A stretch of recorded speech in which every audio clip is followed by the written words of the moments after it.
Ang ating pong tatalakayin una ay nabitin tayo noong last na live po natin. Kaya atin po itong babalikan. Ito po ay tanong na isang nagngangalang si Eckhart. Kung inyong matatandaan, ito ay July 15. Nagtanong po siya tungkol sa Nissan 14. Ang pagkakatanong niya po, ipakita ko lang itong screenshots dati ng kanyang question. Brad Johnson, sabi niya, may mga studies na ang Nissan 14 ay Wednesday. Kaya di sila naniniwala na Friday namatay si Jesus. Salamat po sa sagot. God bless. Ayan. Tapos, meron po siyang sumunod na follow-up. Pastor, ano ba ibig sabihin ng High Sabbath? Ayan, At kailan po ba ang Nissan 14? Wednesday or Friday? Kailan po ba namatay si Jesus? Thank you po. Tapos ay meron siyang sinabi na ang pagkakabanggit niya ay gusto ko talaga matackle kasi nag-study din ako, parang may tama sila. So, parang siguro pinakinggan niya, sinuri niya, parang may punto naman. Kaya atin po itong binalikan para doon din sa may mga ganoong tanong at gustong maliwanagan ay atin pong minabuti mga kapatid na bigyan ito ng sapat na panahon. Mga gil na taga-subaybay. Kaya ito yung uunahin namin. Meron pong mga studies naman talaga dahil nga marami po ang naniniwala din na hindi Friday ang crucifixion. Hindi Friday namatay si Jesus. At syempre, dahil hindi sila naniniwalang Friday namatay si Jesus, kung mapapansin po ninyo, yung halos nagtuturo po nito ay yung mga ayaw tanggapin na yung Sabbath, yung Sabado yung Sabbath na binabanggit sa Bible. Yan yung reasoning ng ilan. Kaya amin pong bibigyan ito ng katugunan, mga kapatid. Kung may research sila, meron din po tayo.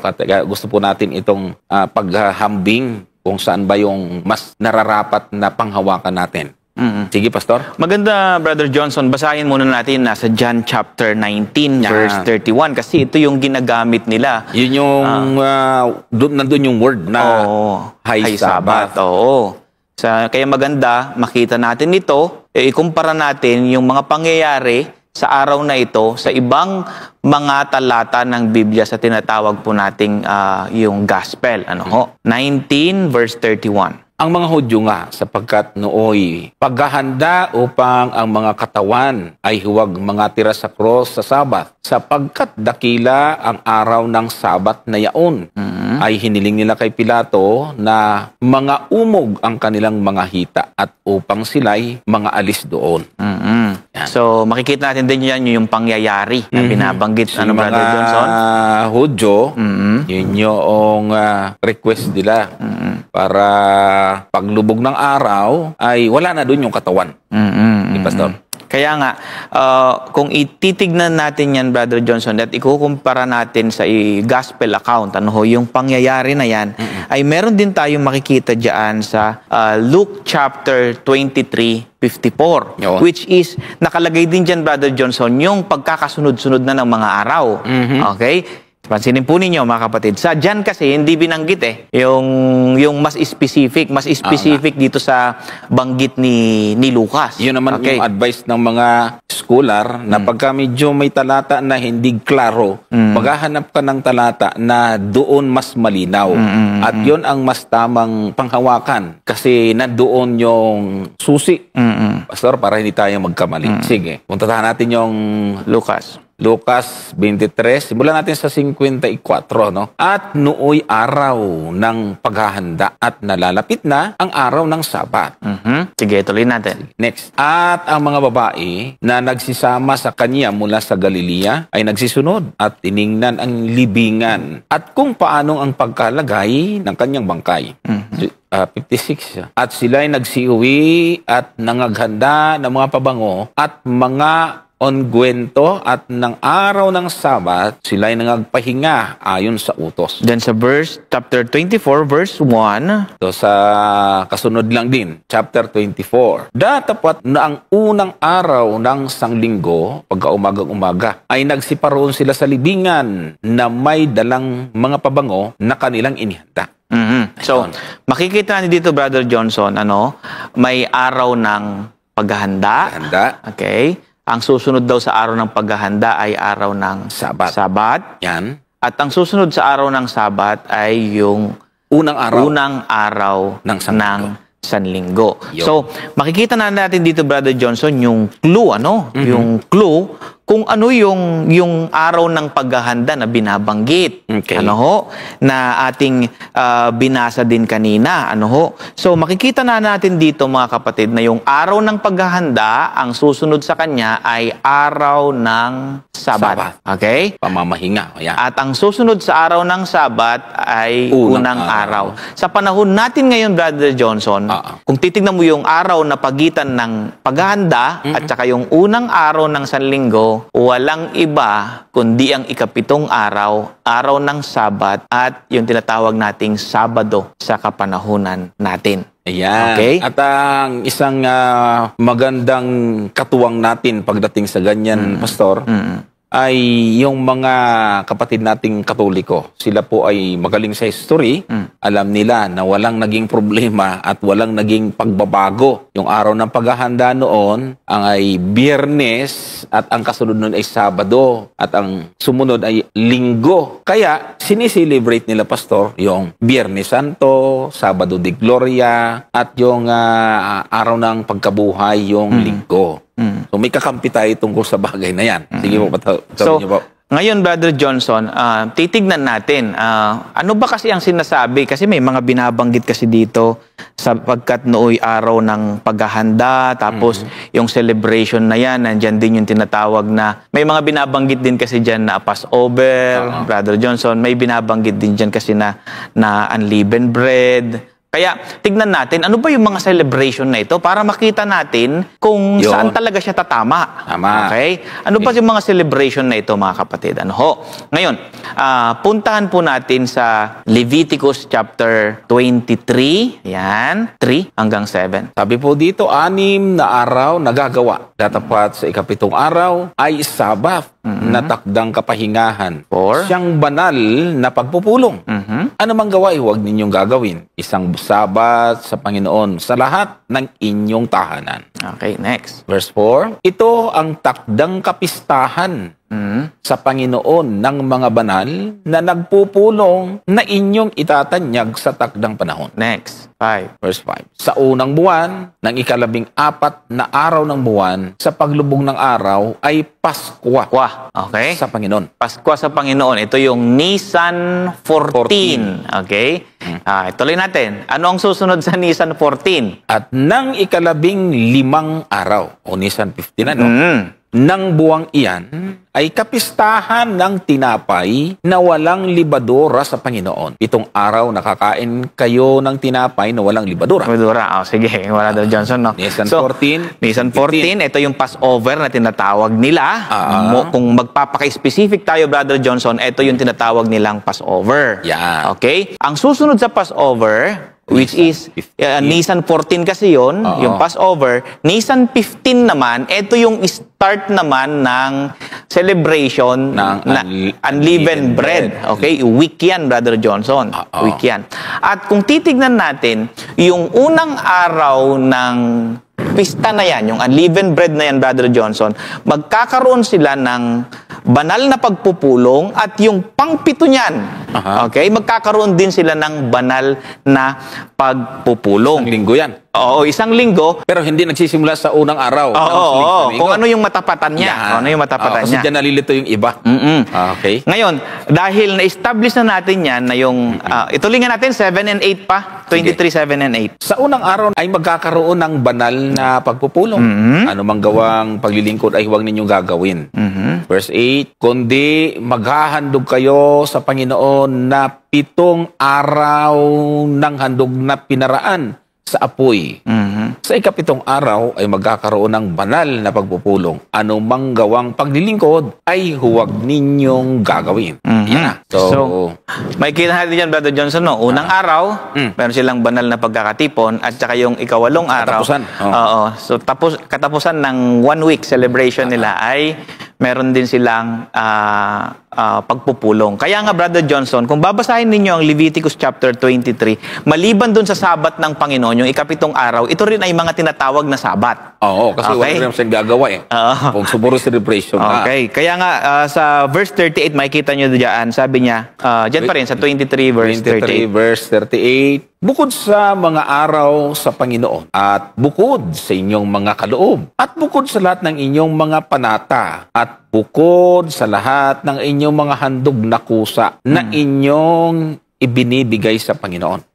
So, makikita natin dito, Brother Johnson, may mga sabat na binabanggit dito sa Leviticus chapter 23, which is kasama yung celebration sa ibang na mga yan. talata pa doon. Oo, celebration. Ngayon- Madami kasi yun, yung sabat dito, nandyan Oo yung, siguro banggitin na lang natin yung mga feast dito, Kahit no? hindi natin basahin, banggitin na lang. Banggitin na lang natin, Brother Johnson. Nandito rin yung Feast of Weeks, yung tinatawag na Pentecost. Nandito rin yung Feast of Trumpets, Brother Johnson. Okay? Nandyan din yung Day of Atonement. Okay? Nandyan din yung Feast of Tabernacles. Okay? So, marami yung uri ng Sabat na binabanggit po dyan. Now, bakit binanggit na high Sabat? Yan. Kasi Ang tabay lang po yung nasa linya, Oo. kasi kailangan muna ma-discuss natin ito, Pastor. Bakit binanggit po na high Sabat, mga kapatid? Kasi nga po, yung kamatayan ng ating Panginoong Jesucristo, which is Preparation Day, the following ay Sabat, Brother Johnson. Yeah. Bakit tinawag dito sa John na high Sabat? Opo. Okay? Kasi po, mga kapatid, yung Nisan 15, okay? Yung Nisan 15, mga kapatid, ito po yung unang araw ng celebration po nila ng unleavened bread.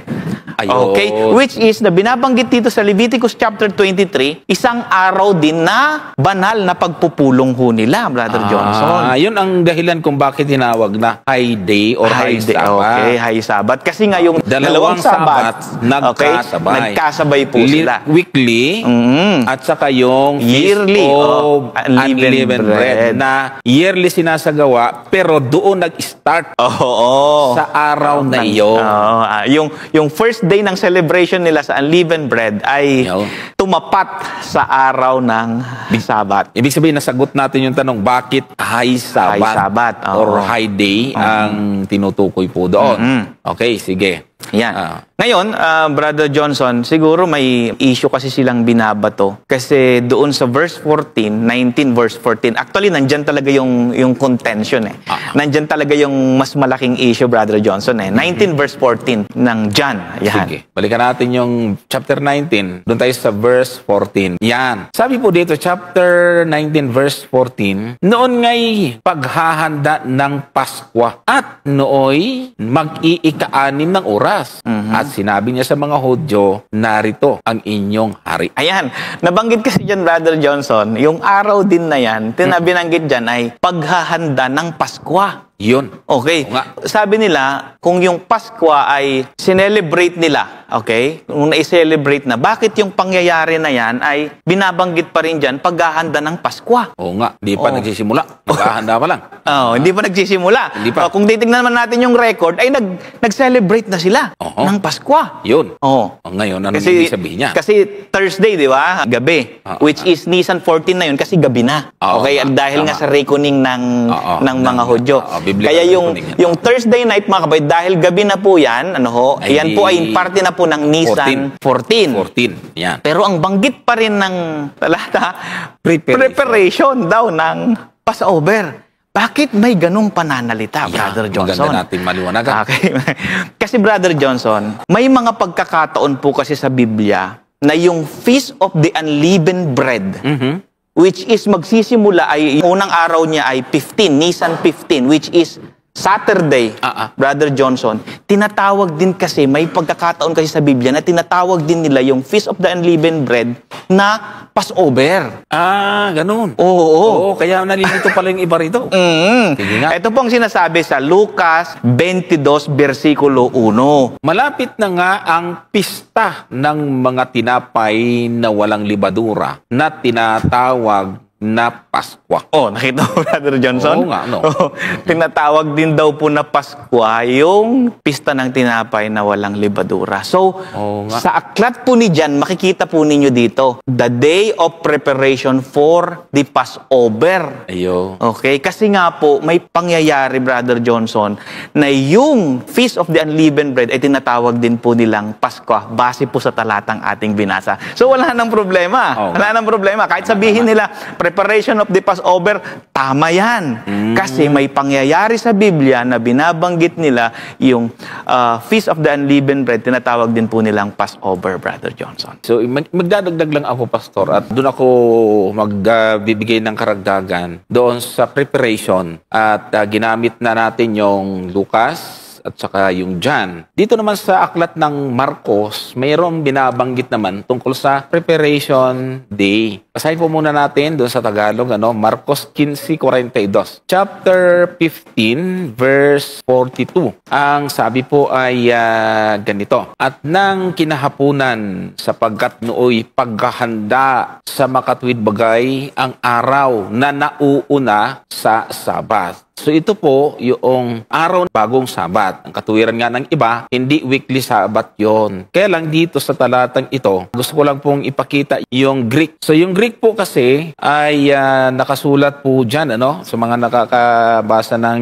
Greek ay kai idiopsias, ginomines, ipe, in parasquivi, hi ostin, pro-sabaton. So, yung pro-sabaton, ang sabi nga kasi ng may nagre-research. So, idagdag mo ito sa kapatid sa research kasi mayroong explanation yung mga lexicon. Ayan.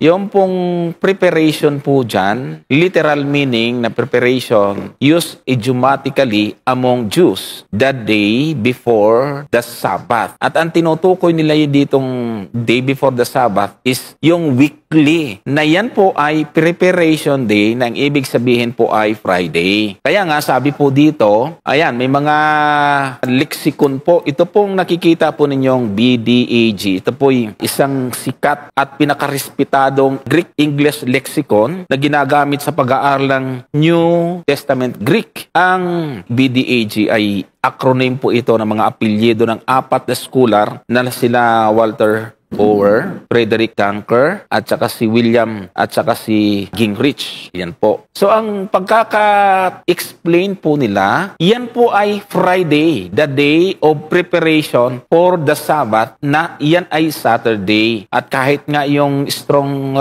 concordance natin, ay meron din silang explanation, the day of preparation, the day before the Sabbath. Ito po'y Friday, doon sa ESND or ang salita ng Diyos. Tagalog Contemporary English Bible, Biyernes noon at araw na paghahanda para sa araw ng Sabat. So, hindi sila nag-doubt dito, Pastor. Kaya mayroon pong mga paraphrase, pinababaw, na-check nila, Pastor. Kasi nga, meron pong basihan galing sa mga standard reference. Yung nagpapakadalubhasa sa Greek ay natukoy nila, Pastor, na yung preparation day, yung paraskuya na yan, ay preparation day sa weekly Sabat. The day before Saturday. So, yun yung ating maidadagdag po doon. At kung titingnan naman natin, yung pong Sunday, Pastor, ay ito naman yung the day or first day of the week. Ito naman, mga kapatid, ay matibay din. Nang ibig pong sabihin, sa Matthew chapter 21, 28 verse 4, doon sa King James kasi, in the end of the Sabbath. So, isa rin po itong idiom sa mga Hudyo. Ang Greek na ito ay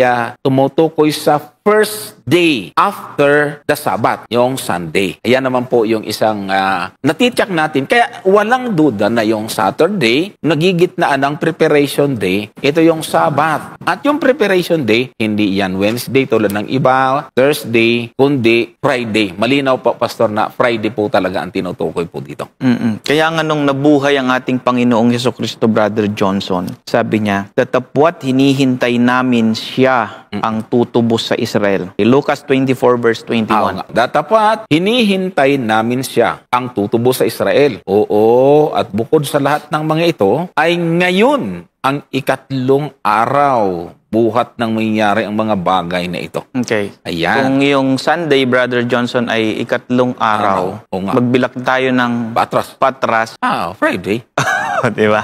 Ngayon, kung Wednesday yan, Brother Johnson, hindi pangatlong araw ang buwan. Abay, Bilangin mo. Kahit Sunday, subukan mo. Saturday, Friday, Thursday, Wednesday. Wednesday, ilan? Panglima. Oo nga. Di ba? Layo. Di sasabihin sana ni Lucas, ito na yung, matibay sa to. Lucas, ito na yung panglimang araw. Matibay Hindi. ito. Matibay itong talatang ikatlong. yan, Pastor. Matibay. Kundi sabi niya ikatlong, ito na yung pang-ikatlong. Yan. Lalo na kung i-apply natin yung inclusive reckoning, mga kapatid, kasi bibilangan naman ng iba na 72, bibilangan, doon kasi nagkakaroon. Kahit ganun ang gawin nila, Ganun Brother pa rin? Johnson. Oo, kahit ganun ang gawin nila. Kahit na gusto nilang hanapin yung 3 araw, 3 gabi, ano ang gawin nila, ay hindi pa rin tatama doon sa gusto Yan. nilang iparating. Sa katawid, mga kapatid, kahit pumunta tayo sa semantics, yung Greek, yung paraskewi dyan ay Friday, yan yung crucifixion. At yung kasunod na araw ng Friday, of course, yung Sabbath, yung nagpahinga o nangilin. Yung mga babaeng sumusunod sa ating Panginoon. At yung first day of the week na sa Greek ay Miaton Sabaton. Yan ay Sunday. Miaton Sabaton. Mia ay first. Ito yung Sabaton ay week. First day of the week. Yun po, mga kapatid. Merong nalilito dito. Bakit yung Sunday Sabaton din? Siyempre, dinadaan nila akala ko bang Sabado? Bakit ang Sunday Sabaton? Yan po ay, yung Sabaton ay naitatranslate po mula sa word na week or linggo. Kaya pag first day of the week, Mian Sabaton. Hindi ibig sabihin, Sabat din yung Sunday. Hindi niya sinabing first Sabbath. Hindi ganon. Hindi niya sinabi. Kundi first day of the week. Ang Mian translation po na. Mian Sabaton or Miaton Sabaton.